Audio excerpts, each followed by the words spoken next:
بسم اللہ الرحمن الرحیم۔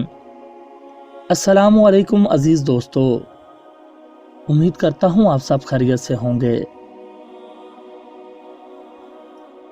دو بھائی بڑے اطمینان سے گھوڑے دوڑاتے ہوئے اپنے وطن جا رہے تھے۔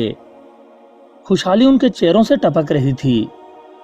وطن جانے کی خوشی میں وہ گھوڑوں کو تیزی سے دوڑاتے چلے جا رہے تھے، لیکن جب انہیں احساس ہوتا کہ ان کے وفادار جانور تھک چکے ہیں تو انہیں سبزہ زاروں میں چرنے کے لیے چھوڑ دیتے اور کچھ دیر کے بعد پھر سفر شروع کر دیتے۔ ان میں سے ایک کی عمر 40 سال تھی، لیکن دیکھنے میں وہ نوجوان دکھائی دیتا تھا، جبکہ دوسرا اپنی زندگی کی 18 بہاریں دیکھ چکا تھا۔ تلاش روزگار نے انہیں وطن سے بے وطن کر دیا تھا، اور اب یہ پورے 7 سال بعد اپنے گھر جا رہے تھے۔ ایک شہر سے گزرتے ہوئے انہوں نے ایک بیکاری کی عجیب و غریب صدا سنی، جو کہہ رہا تھا، کوئی ہے جو میرے ہاتھ میں تھوڑی دیر کے لیے دولت رکھ دے تاکہ میں دولت سے کچھ دیر لطف حاصل کر لوں۔ دونوں بھائیوں نے جب یہ صدا سنی تو انہوں نے اپنی جمع پونجی بیکاری کے ہاتھ میں رکھ دی۔ جب تھوڑی دیر بعد وہ اپنی دولت بیکاری سے لینے لگے تو بیکاری نے شور مچا دیا کہ یہ دونوں بھائی میری دولت مجھ سے چھیننا چاہتے ہیں۔ بس پھر کیا تھا، لوگ اکٹھے ہو گئے اور دونوں بھائیوں اور اس بیکاری کو لے کر بادشاہ کے پاس چلے گئے۔ بادشاہ نے بیکاری اور دونوں بھائیوں کا موقف سنا۔ بیکاری کا کہنا تھا کہ یہ اس کی دولت ہے اور یہ دونوں بھائی اس سے دولت چھیننے لگے تھے کہ اس نے شور مچا دیا اور یوں معاملہ آپ کے پاس آ گیا۔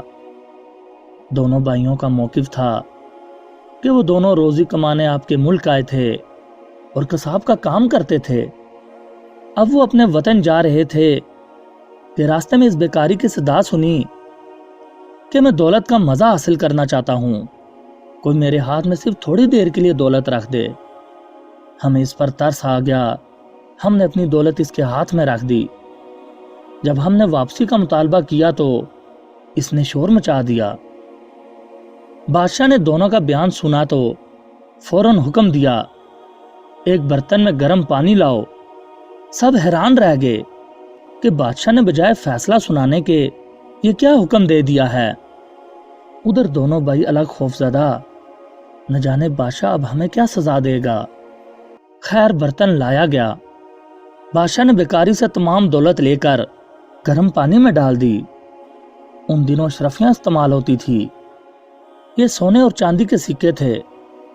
تھوڑی دیر بعد بادشاہ نے تمام دولت دونوں بھائیوں کو دے دی اور بیکاری کو قید خانے میں ڈلوا دیا۔ تمام دربار حیران تھا، بادشاہ نے کیسے فیصلہ کر دیا؟ آخر ایک درباری نے ہمت کر کے پوچھ ہی لیا، بادشاہ سلامت، آپ نے یہ فیصلہ کیسے کیا؟ بادشاہ نے کہا، چونکہ دونوں بھائی قصاب ہیں، گوشت کاٹتے بیچتے ہیں، ان کے ہاتھوں سے گوشت کے ذرات اشرفیوں پر لگ کر جم گئے تھے۔ گرم پانی میں گوشت کے ذرے الگ ہو کر تیرنے لگے۔ بس میں نے اندازہ لگا لیا کہ بیکاری جھوٹ بولتا ہے اور دونوں بھائی سچے ہیں۔ یہ سن کر تمام درباری حیران رہ گئے۔ دونوں بھائی اپنی جمع پونجی لے کر خوشی خوشی اپنے وطن روانہ ہو گئے۔ دوستوں، امید کرتا ہوں آپ کو یہ ویڈیو پسند آئی ہوگی۔ ویڈیو پسند آنے کی صورت میں ویڈیو کو لائک اور شیئر ضرور کیجیے گا۔ مزید اچھی ویڈیوز دیکھنے کے لیے ہمارے چینل کو سبسکرائب کیجیے اور گھنٹی کا بٹن لازمی دبائیں تاکہ ہماری ہر نئی ویڈیو سب سے پہلے آپ تک پہنچے۔ اگلی ویڈیو تک کے لیے مجھے دیجیے اجازت۔ اللہ حافظ۔